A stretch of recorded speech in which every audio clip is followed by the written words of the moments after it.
कान्ताय कल्याणनिधये निधयेतिनाम् श्रीवेङ्कटनिवासाय श्रीनिवासाय मङ्गलम्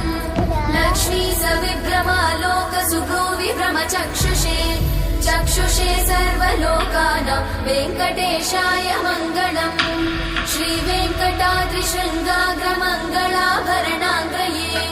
मङ्गलानां निवासाय श्रीनिवासाय मङ्गलम्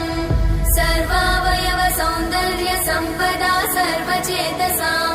सदा सम्मोहनायास्तु वेङ्कटेशाय मङ्गलम् नित्याय निरवध्याय सत्यानन्दचिदात्मने